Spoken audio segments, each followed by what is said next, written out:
بسم اللہ الرحمن الرحیم۔ السلام علیکم۔ مسلم شریف کی حدیث جس کو اسحاق بن ابی طلحہ نے حضرت انس رضی اللہ تعالیٰ عنہ سے روایت کیا ہے، فرماتے ہیں کہ ایک عورت اللہ کے رسول صلی اللہ علیہ وآلہ وسلم کی خدمت میں سوال کرنے کے لیے حاضر ہوئی۔ وہاں سیدہ عائشہ رضی اللہ تعالیٰ عنہ موجود تھی۔ اس عورت نے سوال کرنے سے پہلے کہا، اللہ پاک حق بات سے نہیں شرماتا۔ پھر عرض کیا، یا رسول اللہ صلی اللہ علیہ وآلہ وسلم، عورت اگر خواب میں وہ دیکھے جو مرد دیکھتا ہے اور اپنے جسم پر وہ دیکھے جو مرد دیکھتا ہے تو وہ کیا کرے؟ یہ سن کر سیدہ عائشہ صدیقہ رضی اللہ تعالیٰ عنہ نے فرمایا، اے ام سلیم، تم نے عورتوں کو رسوا کر دیا، تیرے ہاتھ خاک آلودہ ہو۔ حضرت عائشہ رضی اللہ تعالیٰ عنہ کا یہ کہنا کہ تیرا دایاں ہاتھ خاک آلودہ ہو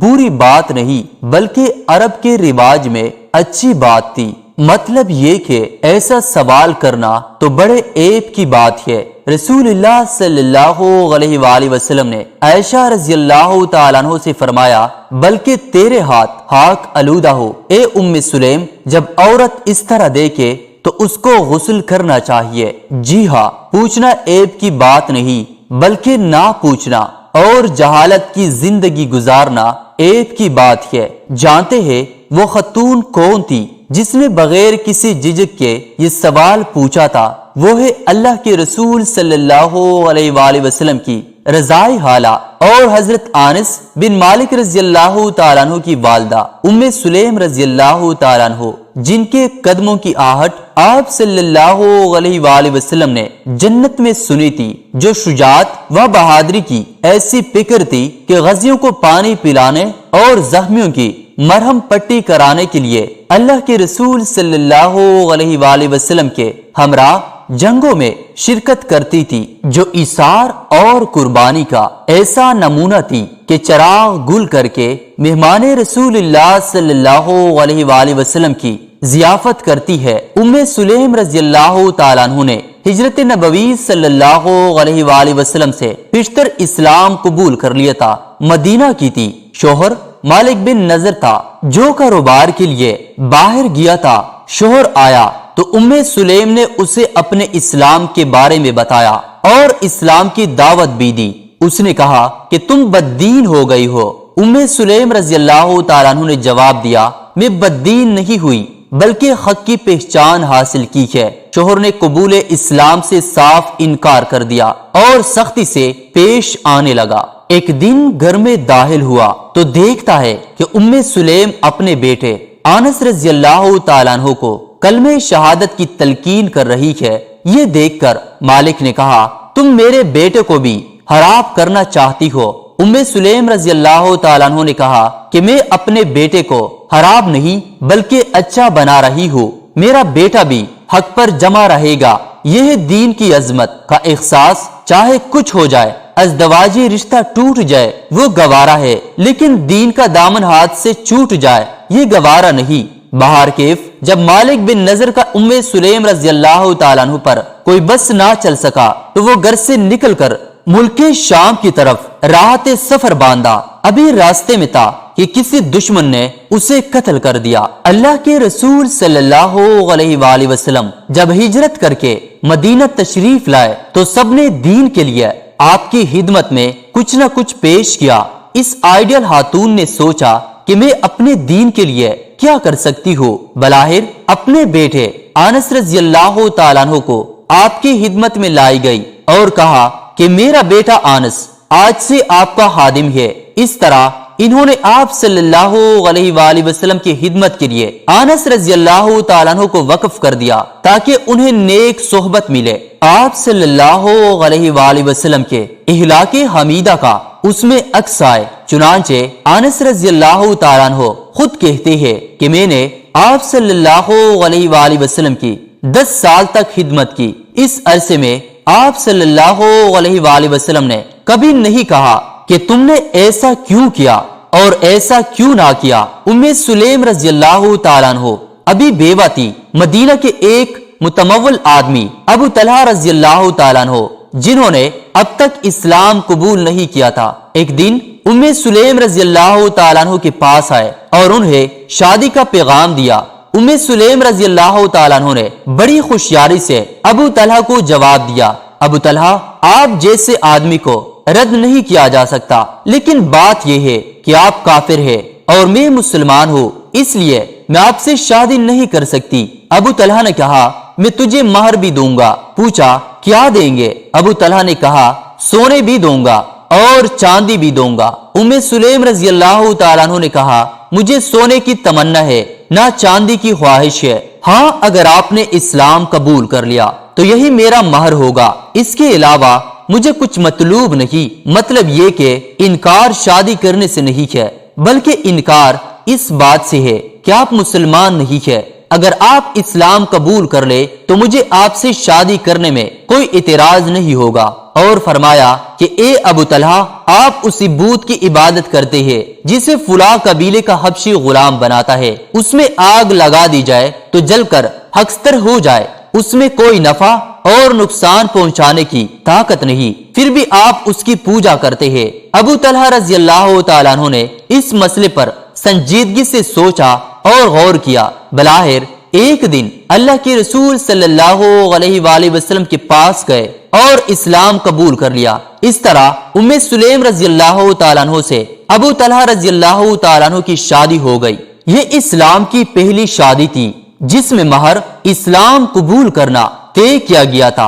ام سلیم رضی اللہ تعالیٰ عنہ ابو طلحہ رضی اللہ تعالیٰ عنہ کی ہمراہ پرسکون ازدواجی زندگی گزار رہی تھی۔ چند مہینوں کے بعد امید کی کلیاں کھلی اور ان کے گھر میں ایک لڑکے کی ولادت ہوئی جس کا نام انہوں نے ابو عمیر رکھا تھا۔ بسا اوقات اللہ کے رسول صلی اللہ علیہ وآلہ وسلم ام سلیم رضی اللہ تعالیٰ عنہ کے گھر جاتے تو ابو عمیر سے دل لگی بھی کرتے تھے۔ اتفاق سے وہ بیمار ہو گئے۔ ماں باپ نے دیکھ بھال میں کوئی کمی نہ کی، لیکن بیماری بڑھتی گئی۔ ادھر ابو طلحہ رضی اللہ تعالیٰ عنہ کا معمول بن گیا تھا کہ فجر کی نماز اللہ کے رسول صلی اللہ علیہ وآلہ وسلم کے ساتھ ادا کرتے اور زوال سے پہلے آتے تو کھانا کھاتے، قیلولہ کرتے، پھر ظہر کی نماز کے بعد جاتے تھے تو آپ کے پاس سے عشاء کے بعد ہی لوٹتے تھے۔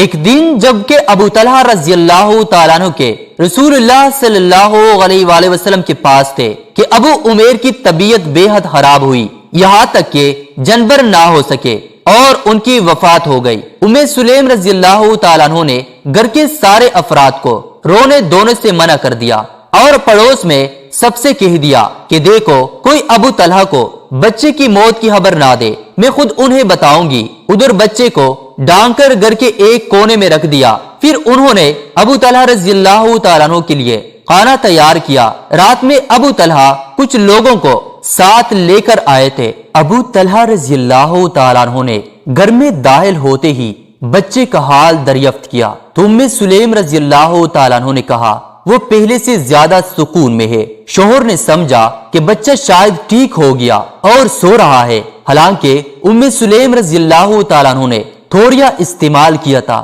ام سلیم رضی اللہ تعالیٰ عنہ نے سب کو کھانا پیش کیا۔ جب کھانا کھا چکے تو لوگ نکل گئے۔ ادھر ام سلیم رضی اللہ تعالیٰ عنہ نے کپڑے بدلے، بناؤ سنگار کیا، خوشبو لگائی اور شوہر کے پاس آئی۔ حضرت ابو طلحہ رضی اللہ تعالیٰ عنہ کو خوشبو محسوس ہوئی تو جسمانی تعلق قائم کر لیا۔ ذرا غور کرے، ام سلیم رضی اللہ تعالیٰ عنہ ایک عورت ہے جس کے پاس وہی دل تھا جو آج کی عورت کے پاس ہوتا ہے، جس میں بچے کی محبت ہوتی ہے اور بچہ اللہ کو پیارا ہو چکا ہے، لیکن اللہ کے فیصلے پر ایسا پختہ یقین ہے کہ صبر کی چٹان بنی ہوئی ہے۔ بات یہی پر ختم نہیں ہوتی، بلکہ جب رات کا ایک حصہ گزر جاتا ہے اور ابو طلحہ رضی اللہ تعالیٰ عنہ پرسکون ہو جاتے ہیں تو ام سلیم رضی اللہ تعالیٰ عنہ نے موت کی خبر دینے کے لیے نہایت سنہرا اسلوب اختیار کیا۔ کہا کہ دیکھیے نا جی، آج عجیب مواجرہ ہوا، فلاں آدمی نے فلاں آدمی کا سامان مستغر لیا تھا، آج سامان والے اپنا سامان مانگنے کے لیے آئے تو انہوں نے دینے سے انکار کر دیا۔ ابو طلحہ رضی اللہ تعالیٰ عنہ نے کہا نہیں، انہیں انکار کرنے کا کوئی حق نہیں بنتا ہے۔ یہ دراصل ام سلیم رضی اللہ تعالیٰ عنہ کی تمہید تھی۔ اب ام سلیم رضی اللہ تعالیٰ عنہ نے کہا تو پھر آپ کا بچہ بھی آپ کے پاس اللہ کی امانت تھا، آج اس نے اپنی امانت واپس کر لی ہے، چلیے اور بچے کی تجہیز و تکفین کا انتظام کیجئے۔ یہ سننا تھا کہ غصہ ہو گئے، کہا کہ تم نے معاملے کو راز میں رکھا، یہاں تک کہ جسمانی تعلق قائم کر لیا اور جنابت کی حالت ہو گئی، تو اب بتا رہی ہے۔ بہار کیف انہوں نے ان للہ و انا الیہ راجعون کہا اور اللہ کے رسول صلی اللہ علیہ وآلہ وسلم کے پاس پہنچے اور آپ صلی اللہ علیہ وآلہ وسلم کے پیچھے نماز فجر ادا کی اور آپ صلی اللہ علیہ وآلہ وسلم کو سارا قصہ سنایا، تو آپ صلی اللہ علیہ وآلہ وسلم نے فرمایا